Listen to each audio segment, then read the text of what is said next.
Bill Bowker, welcome to Peacetown. Thank you for being on our show. Frank, it's a pleasure, always a pleasure. You guys have been doing such a marvelous job for how many years now? 10 years of, this is the first year that we've gone online though, as opposed to having our concerts in person the way we, Right. yeah. But we're all going through this, and we're missing you, and thank goodness you're doing it this way. And we're getting the music out there one way, shape, or form. You do it, I do it, and it's so important. Yeah, we love it. You know, one thing that's really interesting, whenever we do it live, there's always a moment where I do a thank you to the people who really are central to our county. And whenever I thank you, I say, you know, thanks to the question, to Bill Bowker, boy, we get an audience response. So people absolutely love you, but it really is strange, Bill, because you go against the grain of everything that should be mass media, because you call it soulless, mass appeal, mind-numbing music. And then what they do in response to you being a rebel is they make you media personality of the year after year after year after year.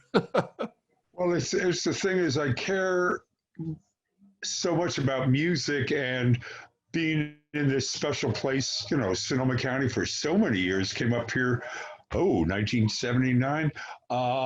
Realized how articulate our audience and how caring they are about music, and they still continue to do that. And I don't see why we can't. It just makes total sense. I mean, you know what I'm talking about, you know. And it's just, I love bringing some people out and they go, "Hey, I think Sonoma County would like this artist."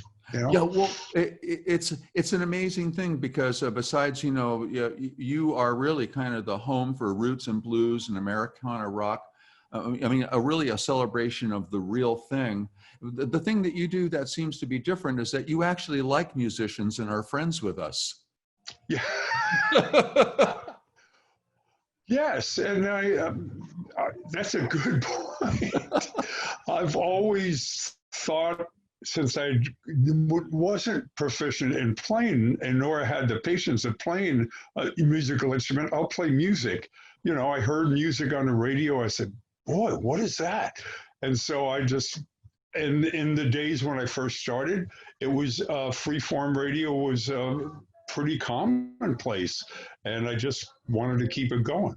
So yes, I do like musicians. Yeah, I'm going to get a bumper sticker. Hey, I actually like musicians could be your bumper sticker. One of the examples that I have is like a person who like didn't really like anybody and was perpetually sardonic with his wit and his commentary, Dan Hicks. And he actually liked you and you liked him. And I remember how you talked him into co-judging a yodeling contest for a country and western clog fest. I mean, he was in the strangest, like he had stepped into a strange Fellini type movie. He loved that. He really loved doing that. You know, first he's going, "Okay, where's the food?"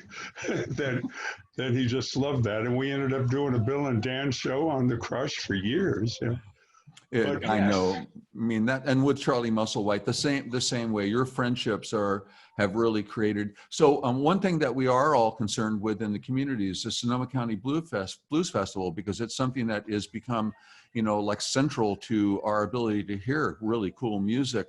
So it's postponed. Well, the Blues Festival has been, yes, and we go on again, off again. In fact, the last time we did the Sonoma County Blues Festival, we'll be talking about Jennifer Magnus in a minute, but she performed at that. And everything's sort of up in the air. I come up with some ideas. I mean, I'm always looking to maybe produce another really cool blues and roots event, and maybe we could all get together and do that. I mean, you guys are continuing on, and you have a 10-year run right now, and you're going to get back on it when you can do it. So whenever we're ready, we'll all be ready. Yeah, so it's a commitment to music that we all share. Speaking of Jennifer Magnus, the first time I ever heard her music was because you played it. Yeah, you couldn't hear her anywhere. I mean, she wasn't like a some sort of a top 40 artist, or she wasn't popular. She was just extremely good. So you sort of have a knack for an uncanny ability to pick them, Bill. So I think it must be based on your love for music. Yeah, that's it. Thank you. And that's it. It's totally that. Geneva was living in LA, well, still does live in Southern California, and coming out of Michigan. There was some point when Doug Smith, the late Doug Smith, and I were booking the Sonoma County Blues Festival at the fair. We started hearing from an agent about this person. And as soon as I heard her, I went, why? Let's get her, and it just seems like every time we possibly could book Geneva, we would. Yeah. And it started probably late 90s, early, maybe, yeah. But it's been often, and I know she was real excited to come up for Peacetown coming up. I know, it makes us real. Well, you're the one who introduced us to her and her to our Peacetown, our Sonoma County.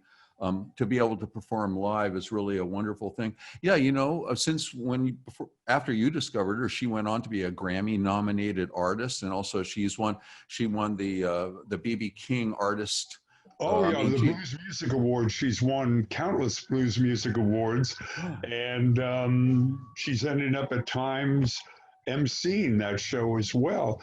The B.B. King Artist of female artists. The list is endless, and she's still just this wonderful, smart-ass lady.